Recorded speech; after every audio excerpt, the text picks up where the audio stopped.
phone.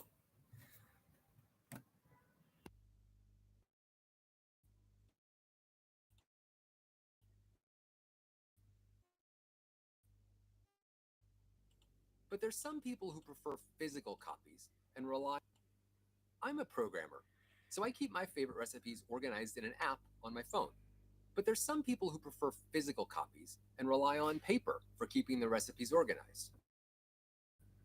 If, say, a friend shares a recipe with me, bringing that data into my app involves an extra step. For instance, I can use recipes with a friend who prefers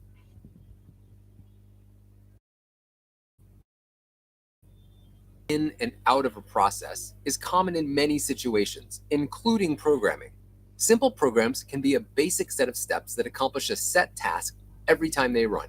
For instance, you could write a program that waits for a user to type something and then simply prints, "Thank you for your input."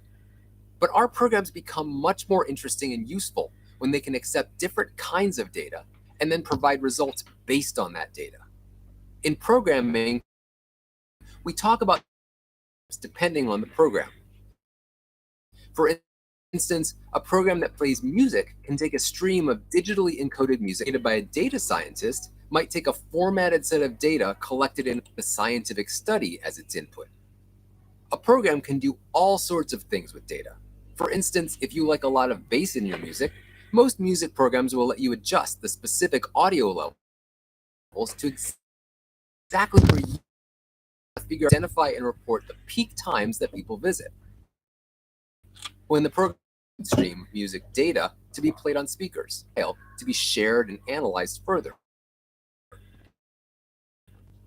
Not all programs means if the scope of your project involves input and output, it's important to plan the structure of your code and the languages you want to use before writing a single line of code.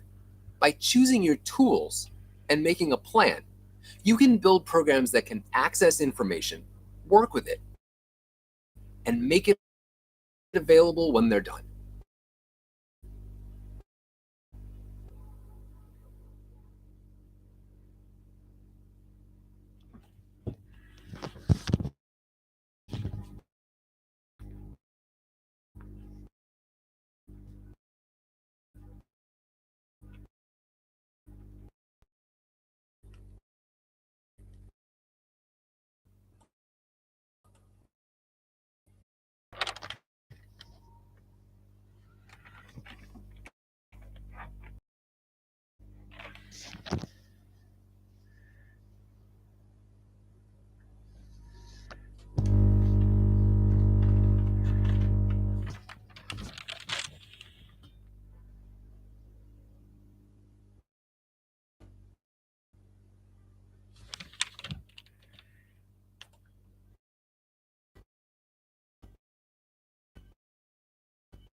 Enter data, and then work with data input and output can take a number of forms.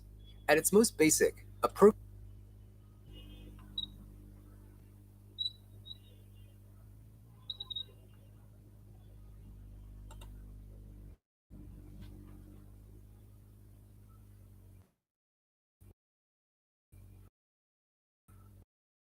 I'll be using a Mac in this course, but you also this. I'll also be coding in Python. To use Python on a Windows machine or on a Mac, you have to install it.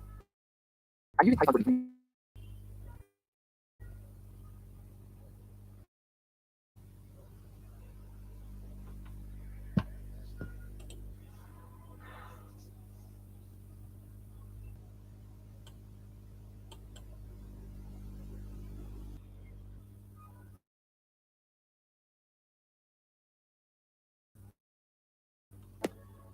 Hope you had fun with that. You might have had.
Let me show you how I tackled this one.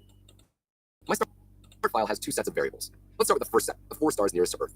This is essentially an ordered list, and a Python list is an ideal choice for grouping this data because it matters. So I'll start by commenting out those existing variables, and then I'll create a new variable